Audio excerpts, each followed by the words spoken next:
kami kesempatan masing-masing untuk memulai atau menjelaskan sebagaimana kami bisa mengerti tentang teosis ini, khususnya pada bab 11 pembelajaran saat ini. Jadi saya akan memulai pertama-tama tentang teosis. Teosis merupakan suatu pusat dari semua ajaran Kristiani. Kenapa dikatakan sebagai pusat agama Kristiani?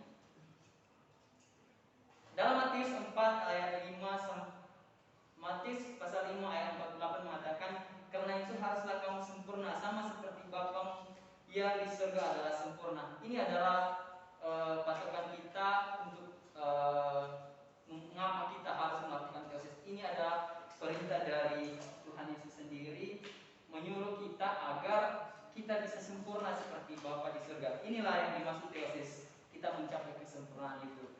Kemudian, adapun dalam materi kita ini, seorang Kristen Ortodoks mengatakan maksud Tuhan bagi kita masing-masing adalah untuk menjadi serupa dengan Tuhan, dengan berbagi dan bersatu dalam kodratnya.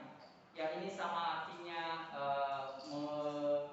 menyuruh kita masing-masing pribadi agar mengejar kesempurnaan itu, sehingga kita akan disebut sebagai gambar dan rupanya Allah ketika kita telah berhasil dalam mencapai kesempurnaan dan bersatu dalam kodratnya. Next, bagaimana sih kita bisa bersatu dengan kodratnya atau kodrat Allah? Pertama, tidak ada seorang pun yang datang kepada Bapa kalau tidak melalui aku. Ini adalah perkataan Tuhan Yesus sendiri di dalam Injil Yohanes pasal 14 ayat 6.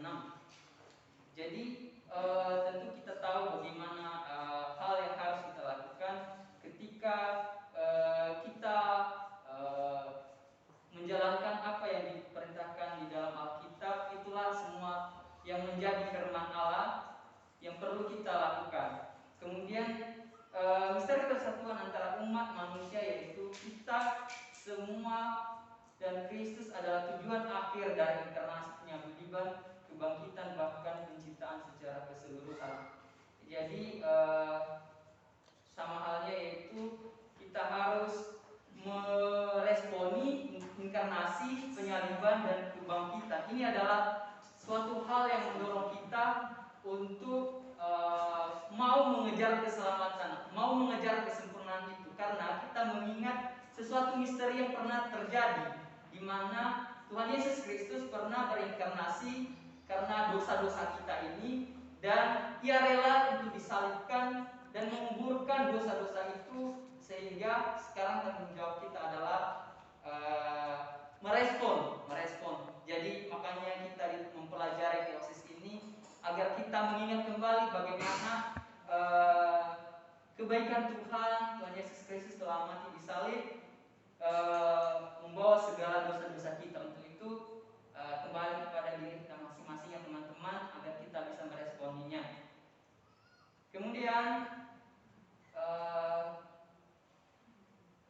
kita harus menyadari kita ini adalah sesuatu ciptaan yang sangat berharga. Walaupun itu kita berasal dari debu, namun kita sendiri yang memberikan nilai kita. Walaupun kita diciptakan oleh Tuhan dari debu, marilah kita memberikan diri kita ini berarti dan berharga bagi Allah. Mari kita baca slide-nya.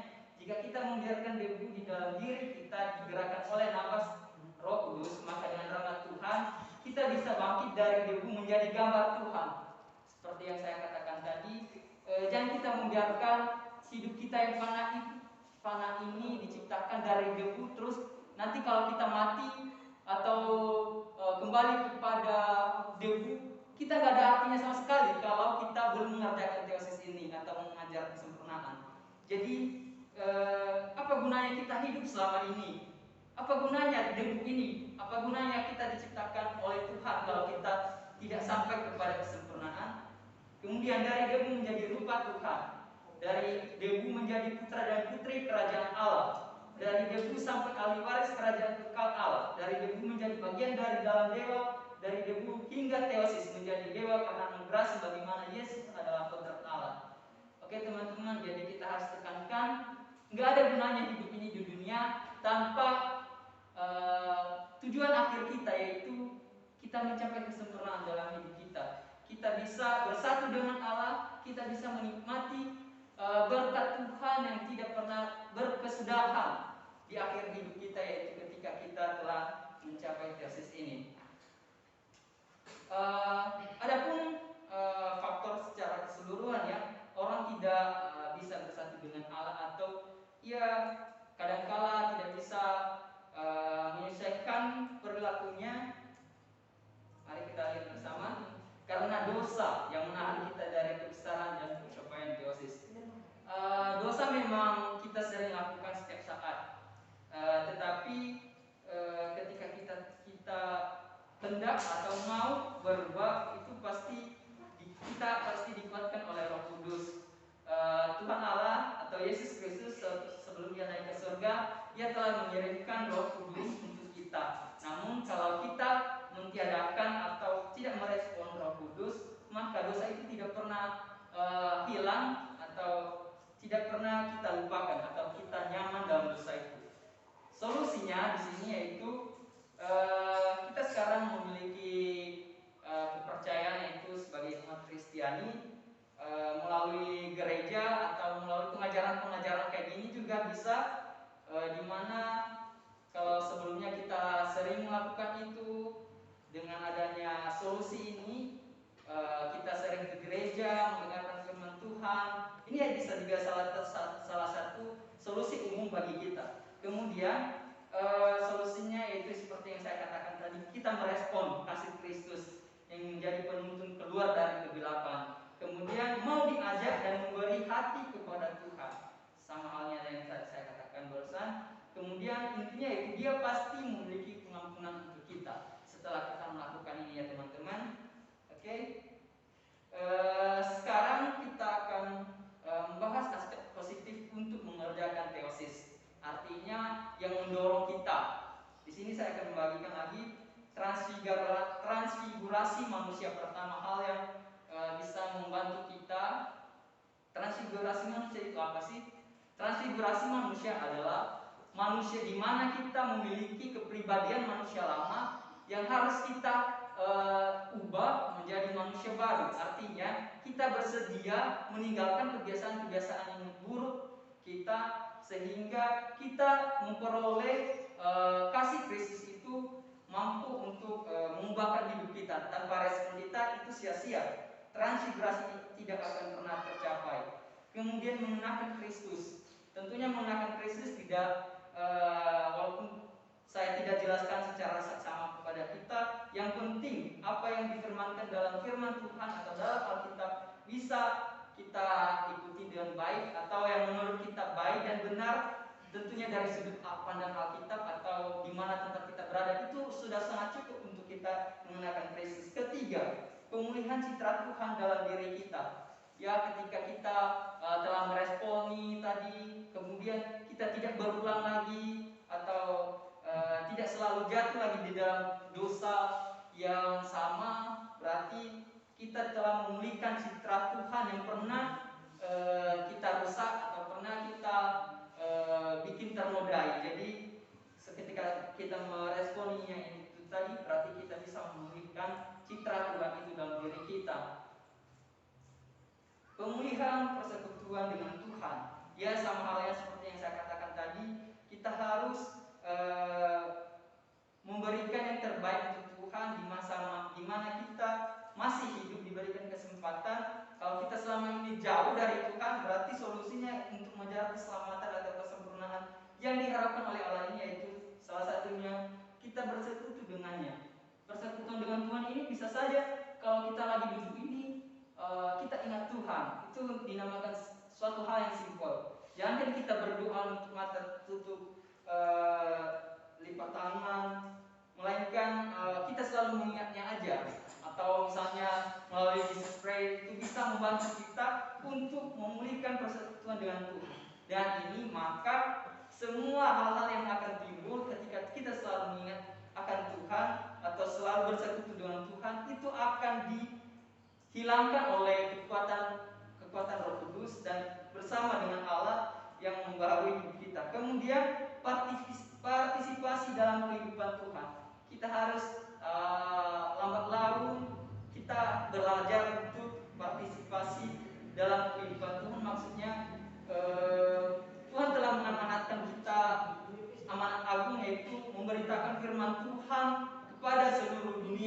sehingga semua orang bisa percaya kepada Tuhan saja.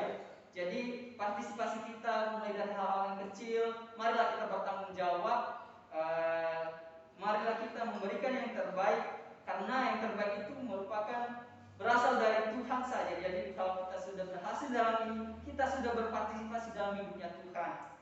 Kemudian tidak rusak, artinya kita tidak mau hidup ini terus saja rusak, atau kita tidak peduli dengan keadaan kita atau keselamatan kita. Kita harus peduli dengan itu, teman-teman, kalau kita mau ingin mengejar kesempurnaan ini. Kemudian menerima Roh Kudus, yaitu yang saya katakan tadi, kita harus menerima Roh Kudus, karena ibaratnya kita ini adalah domba yang sudah jatuh mau jatuh di di lereng bukit atau di jurang. Tiba-tiba ada gembala, ketika domba atau kita sendiri itu tidak merespon tangan gembala itu, bisa-bisa kita jatuh. Untuk itu jangan terlambat, jangan sampai kita jatuh. Atau walaupun kita sudah jatuh, marilah kita, pasti ada tangan Tuhan atau Roh Kudus yang mengangkat kita, di mana suatu saat kita merasakan kita diperhadapkan dalam satu atau dua kondisi, di mana ada yang mengatakan lakukanlah, terus jangan lakukan. Itu merupakan salah satu contoh cara kita menerima Roh Kudus ini, ya teman-teman. Menjadi baik Roh Kudus, artinya kita menyucikan pikiran kita, hati kita, sehingga Roh Kudus itu bisa diam di dalam diri kita. Tanpa kita melakukan ini, Roh Kudus juga nggak mau. Soalnya Roh Kudus itu tidak mau bercampur dengan hal-hal yang rusak, atau ketika kita sudah benar-benar nggak mau lagi dengan Tuhan, berarti Roh Kudus ini tidak bisa bertempat di dalam diri kita, teman-teman. Naik tahta Tuhan, kemudian berpartisipasi dalam kerajaan Tuhan, dan menjadi karena anugerah sebagaimana Tuhan pada dasarnya. Anugerah ini maksudnya kita juga mesti dalam melakukan mengejar kesempurnaan ini, kita harus memiliki buah, yaitu berupa anugerah tadi. Anugerah yang pernah kita terima dari Tuhan Yesus Kristus, yaitu Dia telah rela mati di kayu salib untuk kita. Untuk itu, sebagai gambar rupa Allah yang hidup, kita belajar untuk memberikan anugerah itu berupa kasihlah, kita membantu sesama kita. Ini akan membantu kita, sangat membantu kita untuk melakukan teosis.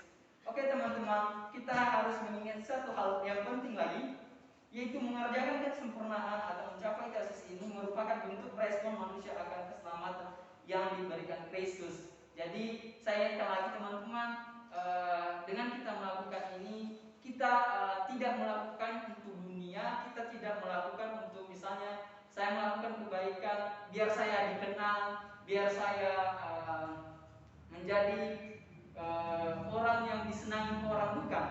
Tetapi kita meresponi kasih Kristus yang telah mati di kayu salib untuk kita. Jadi bukan kerugian kita, bukan merupakan hal yang sangat menyusahkan kita ketika kita melakukan ini, tapi kita telah meresponi, kita telah bisa membalas kasih Tuhan dalam diri kita, karena Ia telah mati di kayu salib demi kita semua di sini.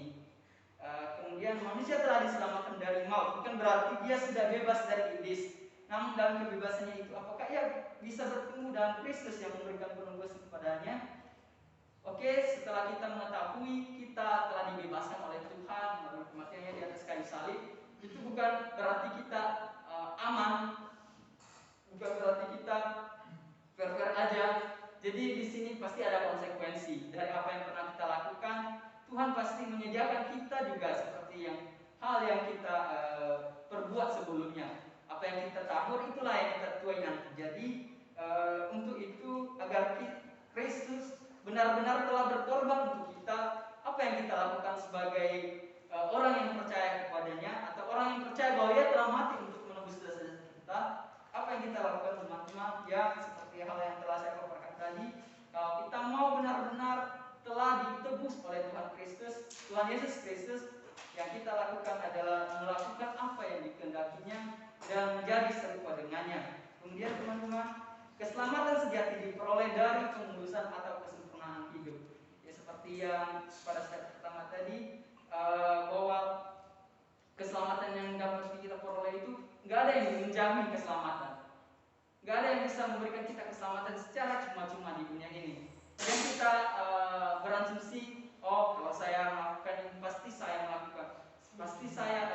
mendapatkan keselamatan. Jangan kita bermegah diri dengan kebaikan. Jangan kita bermegah diri karena kita udah lulus tes dari beberapa hal yang pernah dicobai dalam diri kita. Misalnya sampai saat ini kita baik-baik aja, kita telah melakukan kehendak Tuhan. Jangan kita bermegah diri sebatas itu. Tetapi katanya di sini keselamatan sejati diperoleh dari penebusan atau kesempurnaan. Keselamatan ini hanya bisa kita peroleh ketika kita benar-benar telah mencapai penebusan atau kesempurnaan hidup. Bukan sebatas ini ya teman-teman, tetapi dari sekarang atau dari dulu, sekarang sampai selama-lamanya kita melakukan kesempurnaan ini. Sehingga benar kita akan memperoleh keselamatan sejati. Jadi tujuan proses ini adalah kita memperoleh keselamatan sejati, di mana waktunya Tuhan akan kembali kepada kita masing-masing. Ini yang menurut Franciscus George Florovsky. Jadi seperti apa kehidupan yang telah mencari kesempurnaan? Kita kembali lagi biar kita lebih mengerti lagi.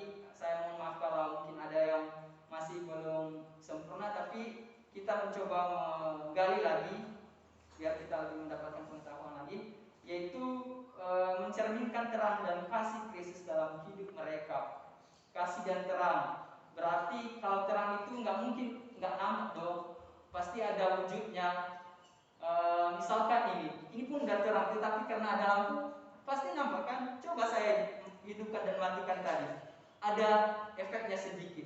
Istilahnya terang itu tidak pernah bisa tersembunyi, baik dalam kegelapan maupun di dalam cuaca terang kayak gini. Itulah yang diharapkan oleh Tuhan bagi kita untuk mencapai kesempurnaan. Dan kasih tentu tidak asing lagi bagi kita masing-masing, karena senantiasa setiap detik, setiap waktu, setiap menit, atau setiap hari atau tahun pun kasih itu selalu berwujud. Kalau kita mau melakukan kasih ya, tetapi orang yang tidak mengenal kasih berarti dia tidak pernah melakukan kebaikan atau melakukan kebaikan dengan berbagai macam pilihan, atau dia melakukan kebaikan dengan tujuan tersendiri. Oke, itu nggak baik ya teman-teman. Habis itu untuk mencari atau mencapai kesempurnaan itu ada poin kedua, tetapi jika Kristus ada di dalam Anda, meskipun tubuh Anda mati karena dosa, roh Anda hidup karena kebenaran. Artinya ini biarlah Kristus sendiri yang selalu ada dalam diri kita. Jangan kita pernah menggantikan tahtanya Kristus dalam hidup kita atau ke depan, atau barangkali hal-hal kecil pun kita bisa menggantikan Kristus itu. Kenapa? Menyangka Kristus sama juga halnya dengan yang saya lakukan ini, yang saya paparkan ini. Ini sama halnya kita menggantikan tahtanya Kristus dalam kehidupan kita. Jadi sesuatu kebenaran itu adalah hanya dari Kristus sendiri, dan untuk mencapainya kita jangan pernah menggantikan tahtanya Kristus itu dalam diri kita, sehingga kesempurnaan itu semakin kita bisa melakukan. Ayo teman-teman, kita membaca Roma. Ada yang bisa saya membantu saya membaca Roma pasal 8 ayat 21? Roma pasal 8 ayat 21. Ayat 8. Pasal 8 ayat 21. Oke. Sudah. Ya, silakan. Tetapi dalam pengharapan, karena makhluk itu sendiri juga akan dimerdekakan dari perbudakan kebinasaan dan masuk ke dalam kemerdekaan kemuliaan anak-anak Allah. Sekali lagi saya minta kita sama-sama yang sudah membaca, yang sudah mendapat, boleh baca sama-sama. 1, 2, 3. Tetapi dalam pengharapan, karena makhluk itu sendiri juga akan dimerdekakan dari perbudakan kebinasaan dan masuk ke dalam kemerdekaan kemuliaan anak-anak Allah. Siapa yang bisa memberikan kita pengharapan, teman-teman? Allah. Oke, jadi kalau kita sudah mengetahui bahwa yang memberikan harapan hidup untuk kita itu hanya Allah saja, mengapa kita tidak mencari apa yang menjadi kehendak Allah itu, sehingga yang barusan kita baca tadi, kita terlepas dari pembinasaan, kita terlepas dari kesengsaraan dan lain-lainnya. Jadi yang perlu kita cari yaitu salah satunya pengharapan, bukan PHP ya, tapi pengharapan pasti itu hanya kita dapatkan dari Allah saja, teman-teman. Kemudian kapan kan kita mulai mengerjakan teosis atau mencari kesempurnaan ini? Mari kita melakukan saat baptisan, ketika orang yang baru dibaptis mengenakan Kristus. Jadi tentunya kita semua di sini telah dibaptis. Arti itu artinya kita mengenakan Kristus. Kemudian poin pertama di sini, ketika ini terjadi, kita dibungkus dengan keilahian. Jadi yang kita menyanyiakan pakaian Kristus atau Kristus yang ada di dalam diri kita ini, karena kita ini sebenarnya telah dibungkus oleh keilahiannya Allah. Tetapi keilahiannya Allah itu di dalam diri kita, seperti yang saya bilang tadi, pokoknya tidak mau datang ketika kita tidak mau meresponi. Seperti ilustrasi tentang domba yang mau jatuh ke jurang tadi, atau kita yang mau jatuh ke jurang, ketika ada yang menolak kita nggak merespon, sama saja kita akan jatuh dalam lawan. Kemudian kedua, benih Tuhan ditaburkan di dalam diri kita. Karena benih Tuhan ditaburkan dalam diri kita itu, misalkan kita sudah dibaptis atau kita menyadari bahwa Tuhan telah mati untuk kita, berarti kita harus mengerjakannya dari sekarang dong, bukan nanti, tapi sekarang. Artinya sampai selamanya. Selain pembaptisan, krisma dan ekaristi, cara selanjutnya kita jadikan mengambil bagian dalam kontrak ilahi berucap Yesus adalah melalui doa. Melalui Jesus Prayer juga teman-teman, yang sekian memperbaharui diri kita, itu sangat membantu kita untuk memberikan kita ketenangan, kedamaian, dan menjauhkan kita dari segala dosa-dosa yang akan muncul tiba-tiba, sehingga kita tidak pernah luput atau jatuh di dalamnya. Oke teman-teman, harta yang karun yang tidak diklaim. Kenapa saya memberikan judulnya harta karun yang tidak diklaim ini? Ayo mari kita membahas bersama. Banyak dari mereka yang dibaptis memiliki benih teosis di dalamnya, tetapi tidak pernah membuat tindakan otentik dari hidup pribadi. Seperti halnya kita disebut sebagai Kristen, namun kita tidak memberikan atau meresponinya, itu sama saja kita tidak mempunyai iman kepada Tuhan. Kenapa kita tahu tetapi tidak melakukan, dan kita tidak mengeksplornya, sama saja kita tidak mempunyai iman, itu ya teman-teman. Satu hal yang kita ingat itu. Kemudian Kristus mengharapkan kita untuk mempercayainya secara total dan untuk mengikatkan diri kita sendiri dan satu sama lain dalam seluruh hidup kita kepadanya sebagai Tuhan saat kita berdoa berlangkah dalam kebaktian kita. Tanpa iman seperti itu benih tidak akan bertumbuh.